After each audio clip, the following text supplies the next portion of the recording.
Bonsoir tout le monde et vraiment bravo et félicitations pour ce congrès. Merci de votre invitation.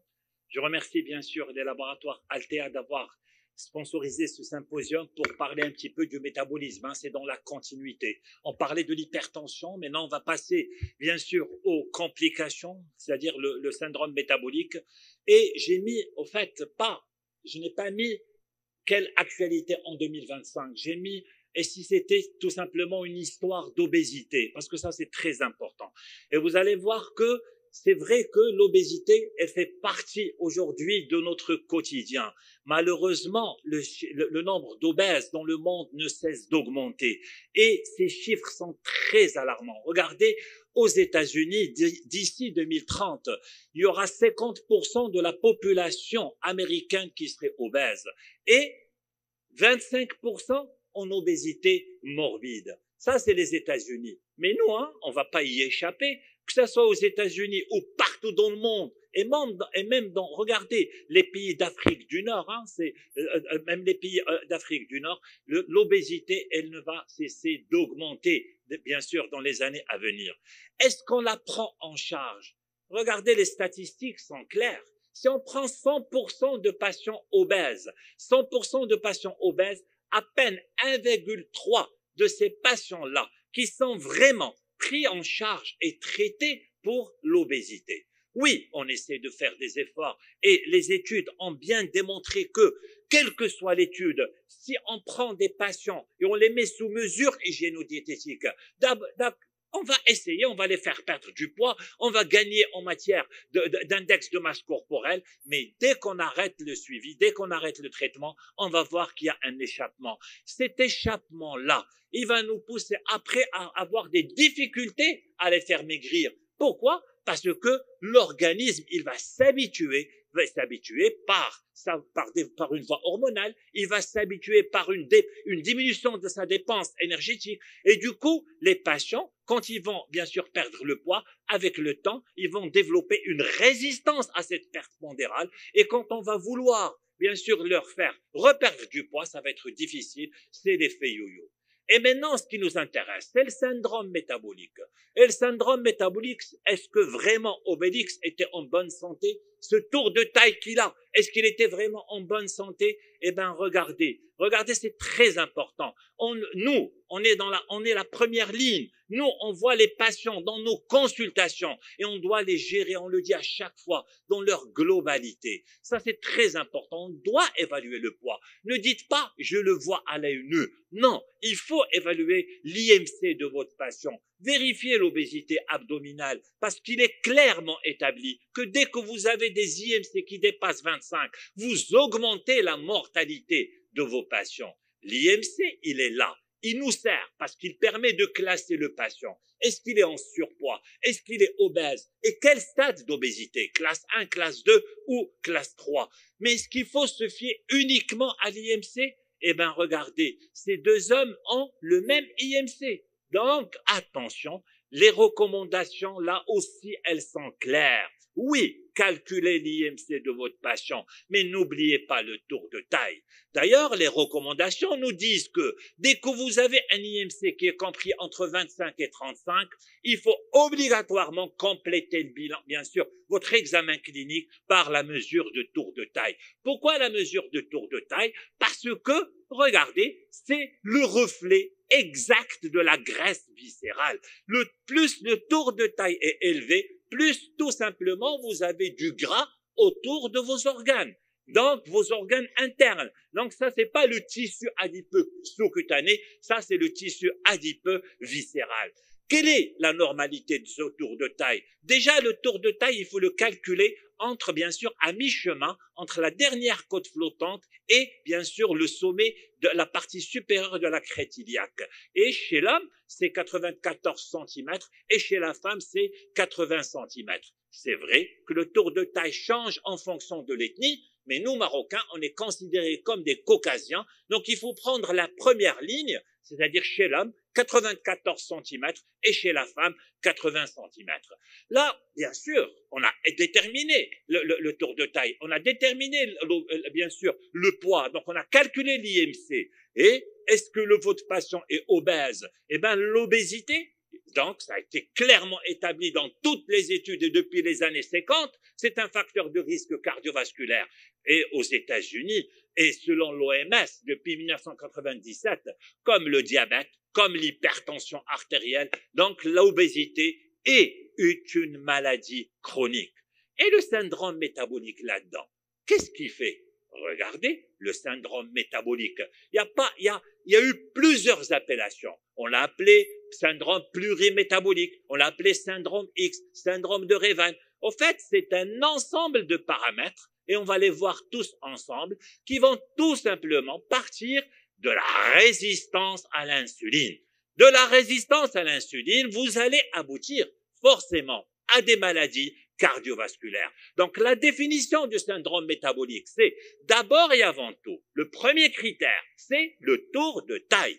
Donc vous allez d'abord prendre le tour de taille et en plus d'un tour de taille élevé, si vous avez deux de ces facteurs-là, c'est-à-dire les triglycérides élevés, le HDL bas, une pression artérielle élevée, une glycémie, bien sûr limite à 1 gramme, si vous avez deux de ces paramètres en plus d'un tour de taille élevé, vous avez un syndrome métabolique. Donc la patiente qui nous a présenté tout à l'heure le professeur, c'est une patiente qui était dans le cas d'un syndrome métabolique. Ce syndrome métabolique, il y a d'abord ce qu'on a toujours appelé les critères classiques de facteurs de risque. Les critères classiques de facteurs de risque, c'est l'élévation du LDL, le tabac, l'élévation de la pression artérielle, l'élévation de la glycémie. Et regardez, il y a les nouveaux facteurs, les facteurs émergents du risque cardiovasculaire. Parmi ces facteurs émergents, il y a même les marqueurs de l'inflammation, l'obésité abdominale et le syndrome métabolique, c'est un petit peu des facteurs classiques, un petit peu des facteurs émergents, et ça va vous définir le syndrome métabolique. Et du syndrome métabolique, c'est un cercle vicieux qui va faire aboutir votre patient soit vers un diabète, soit vers des complications cardiovasculaires. Donc, au fait, il y a tout un chemin que votre patient, il va parcourir de l'obésité viscérale, du syndrome métabolique, il va y avoir des complications, de la résistance à l'insuline. Je le dis et je le répète, de la résistance à l'insuline qui va bien sûr aboutir à une élévation de la glycémie, à un syndrome d'ovaire micropolycystique, à tout ce que vous voulez, à une NASH, pour après arriver à augmenter le risque cardiovasculaire. Eh ben, cette résistance à l'insuline, au fait, c'est quoi? C'est l'insuline, tout simplement, qui va pas bien agir au niveau périphérique. C'est ça, la résistance à l'insuline. Mais, retenez un mot très important. Quand vous avez quelqu'un qui a une résistance à l'insuline, il l'est et il le restera toute sa vie. Ça, c'est très important. Qu'est-ce qu'on va faire? On va jouer sur l'améliorer. Améliorer la sensibilité à cette résistance à l'insuline. Donc, on va utiliser des moyens pour que l'insuline marche mieux. Mais quand on est résistant à l'insuline, on l'est et on le reste toute notre vie. Cette résistance à l'insuline, elle ne vient pas comme ça. Elle est due à, bien sûr, des causes génétiques. Elle est due aussi à notre environnement d'aujourd'hui, la sédentarité, notre alimentation. Comment on va le calculer? Eh bien, voilà le vrai calcul, la vraie mesure directe pour calculer la résistance à l'insuline. C'est ce qu'on appelle les clans hyperinsuliniques euglycémiques. Comment on va réaliser ces clans? On va injecter de l'insuline d'un côté, on va injecter du sucre de l'autre côté, et on va voir combien le patient il va consommer en insuline, et ça va nous déterminer est-ce qu'il est résistant à l'insuline ou pas. C'est ce qu'on appelle la mesure directe bien sûr, de résistance à l'insuline. Aujourd'hui, il y a des mesures indirectes que vous connaissez tous par cœur, c'est le fameux OMA, le fameux index de Quicky. Donc ça, je vais en dire un mot. Et on le voit tous dans nos prescriptions ces derniers jours. Beaucoup de patientes qui viennent nous voir avec leur cinétique de OMA. Il faut arrêter. Il faut arrêter de faire ça. Oui, demandez le OMA si vous voulez. Évaluer la résistance à l'insuline, mais suivre cette cinétique, et elle vient vous voir chaque 3 mois avec mon OMA à augmenter, mon OMA à diminuer. Ah, il faut qu'on se mette d'accord, hein. Il faut qu'on trouve une solution à cette histoire de OMA. C'est la même histoire qu'on a vécue avec la vitamine D. On est en train de la vivre avec le OMA. Eh ben, le OMA, oui, c'est une mesure, c'est une manière de mesurer indirectement la résistance à l'insuline. L'indice de HOMA, bien sûr, il va nous déterminer est-ce que le patient, il a une résistance à l'insuline et quel est le niveau de cette résistance à l'insuline. C'est quoi l'index de Quicky? L'index de Quicky, c'est une inversion logarithmique du HOMA. C'est exactement les mêmes paramètres, mais juste c'est le log de quelque chose, c'est le log de l'insuline, c'est le log de la glycémie. Donc c'est ce qu'on appelle une inversion logarithmique de l'indice de HOMA. Oui, la résistance à l'insuline, elle est fatale pour le cœur. Et sur le plan cardiovasculaire, oui, elle est responsable d'athérosclérose, elle est responsable d'intolérance au glucose, elle est responsable de diabète, ça c'est certain. Mais retenez aussi que la résistance à l'insuline, elle est physiologique avec l'âge. Et au-delà de 60 ans, on va tous développer une certaine résistance à l'insuline. Donc, plus on avance avec l'âge, plus on développe de la résistance à l'insuline. Donc, au-delà de 60 ans, c'est quelque chose de physiologique. On a parlé du tissu adipeux, le tissu adipeux viscéral, qui est impliqué dans le syndrome métabolique. Sachez que ce tissu adipeux, il sécrète. Il a une activité hormonale, c'est un organe, et il va nous sécréter ce qu'on appelle les adipokines. La cellule bêta-pancréatique, quand elle est agressée, elle meurt. Mais la cellule, bien sûr, adipeuse, elle ne subit pas d'apoptose, elle ne meurt pas. Donc, un patient qui a un syndrome métabolique, un patient qui est obèse, si vous le faites maigrir, vous diminuez la taille de ces adipocytes. Mais ces adipocytes ne meurent pas. Ces adipocytes, elles restent là. Donc, le jour où il va reprendre une alimentation normale, le jour où il va plus suivre ces adipocytes, ils vont reprendre leur forme et il va redévelopper son obésité. C'est l'obésité, cette obésité abdominale, elle est responsable d'une diminution de la sécrétion de ce qu'on appelle l'adéponectine. L'adéponectine qui est une hormone antidiabétique, elle améliore la sensibilité à l'insuline. Et parce que cette obésité viscérale et qui va entraîner une diminution de l'adéponectine, une augmentation de certains facteurs de l'inflammation, une augmentation des acides gras libres, qu'est-ce que ça va entraîner à long terme? Les maladies cardiovasculaires.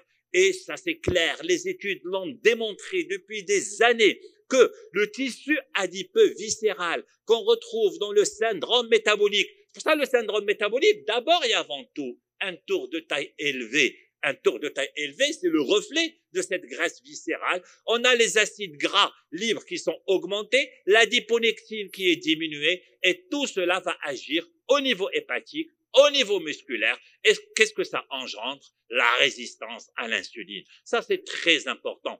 Je l'ai dit tout à l'heure, on va augmenter les acides gras libres. On connaît tous le terme de glucotoxicité. Quand vous avez un taux de sucre qui est élevé, qu'est-ce qu'il va faire? Il va aller tuer les cellules bêta-pancréatiques. Eh ben, aujourd'hui, retenez un mot. C'est que il n'y a pas que la glucotoxicité, il y a aussi la lipotoxicité. Et on parle de glucolipotoxicité. Donc, vous avez du gras en plus, ça va détruire les cellules bêta-pancréatiques, ça va entraîner cette élévation de la glycémie, et à long terme, bien sûr, il faut qu'il y ait des facteurs génétiques en plus, ça va aller vers un diabète. Là, donc vous avez vu que la résistance à l'insuline, elle est fatale. Elle est responsable de tout cela. Et regardez toutes les complications, l'intolérance au glucose, le diabète, l'hypertension, l'obésité, bien sûr les maladies cardiovasculaires, le SOPK. Et vous le savez très très bien que la résistance à l'insuline, est-ce qu'elle a un impact sur la fertilité? Eh bien, c'est normal. Parce que les gens, ils vont développer, et les femmes, ils vont développer un SOPK. Et il y a un lien clairement établi entre SOPK et, bien sûr, fertilité. Et on parle toujours de la femme, de la femme, de la femme. Et l'homme, et lui aussi. Est-ce qu'il y a un lien entre résistance à l'insuline et son impact sur la fertilité? Eh ben oui. Il est clairement établi par des études que les cytokines que j'ai citées tout à l'heure, ces facteurs de pro-inflammation qui sont produits par ces adipocytes, ils vont agir au niveau de la cellule gonadotrope. Ils vont agir au niveau de l'antéhypophyse. Bien sûr, du coup, ils vont agir sur la spermatogénèse. L'obésité en elle-même, elle va également agir sur la fonction de reproduction et elle peut être responsable d'hypofécondité et de troubles d'érection occasionnels. Aussi, la fréquence des troubles érectiles donc chez l'homme augmente avec le nombre de syndromes d'éléments du syndrome métabolique. C'est-à-dire, s'il a 2 ou 3 paramètres du syndrome métabolique, forcément, ça lui augmente encore plus, bien sûr, ces troubles de fécondité. Et aujourd'hui, ces hommes-là, on peut les aider par des antioxydants, bien sûr, qui ont apporté leurs preuves sur le plan, bien sûr, thérapeutique pour les aider sur le plan de leur fécondité. Le traitement. Est-ce qu'il y a un traitement pour le syndrome métabolique? Et s'il y a un traitement, c'est lequel? Eh bien, le meilleur médicament au monde, c'est l'hygiène de vie. Ça, c'est très important.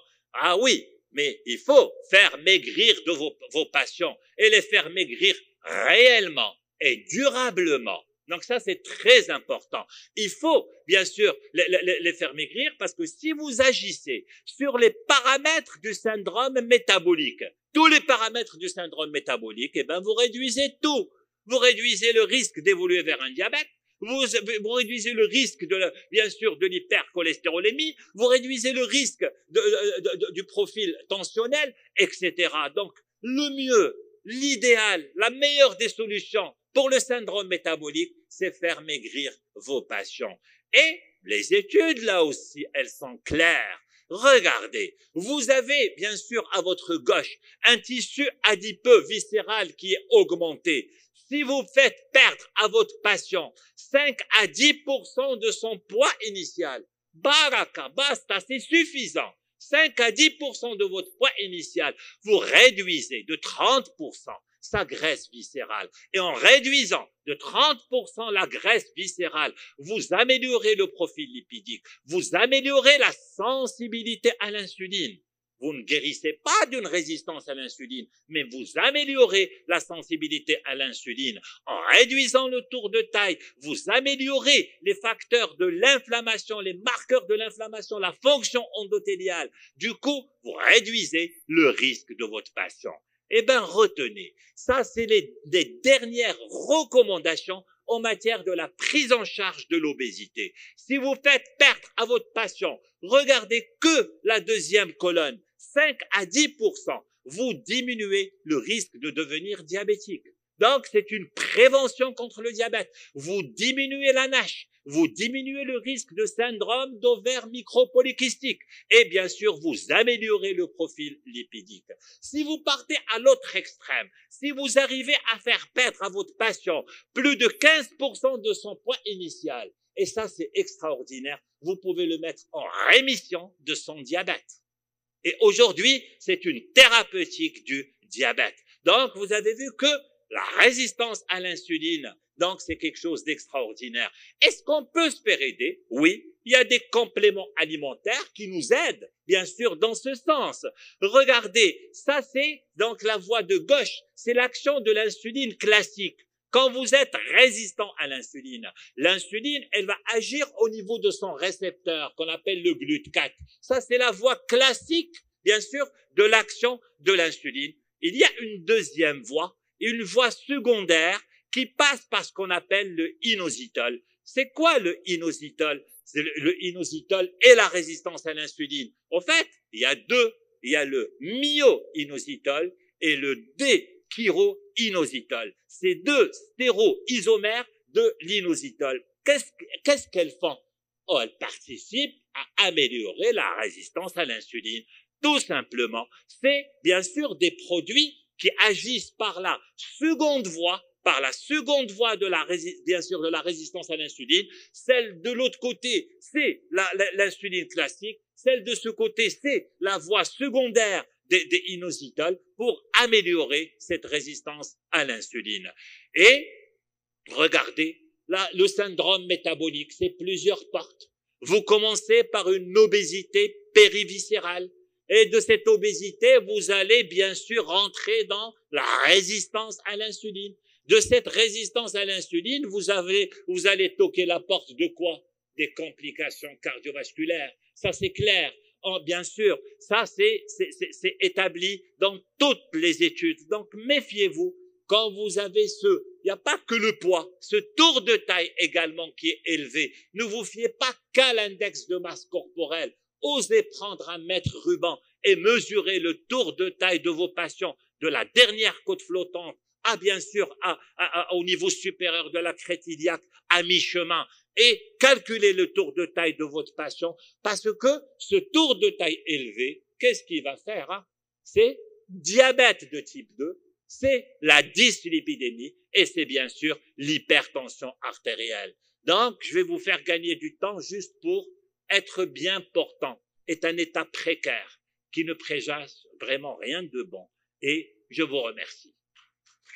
Juste une dernière précision, ils ont enlevé la dernière diapo, mais il faut la remettre parce qu'elle était intéressante. Alors, est-ce qu'il y a des questions? Donc, au nom de la présence et du comité organisateur, je vous remercie, Dr Tazi, pour cette mise à jour intéressante sur la prise en charge du syndrome métabolique et surtout sur l'importance des mesures hygiéno-diététiques. Je passe la parole à la salle pour 2 ou 3 questions. Toujours. Docteur. Merci, mon ami. J'ai une question qui peut-être elle est bête, mais je vais la poser quand même. Est-ce que l'inositol, il pourrait être donné quel que soit le stade? C'est-à-dire même chez un diabétique, est-ce qu'il pourrait rendre service? Bien sûr, le Carosil, donc c'est inositol et bien sûr les deux, c'est un ratio respecté qui va agir au niveau de la deuxième voie de résistance à l'insuline. Oui, vous savez c'est quoi tout simplement? C'est le kharoub. C'est le inositol, c'est le kharoub.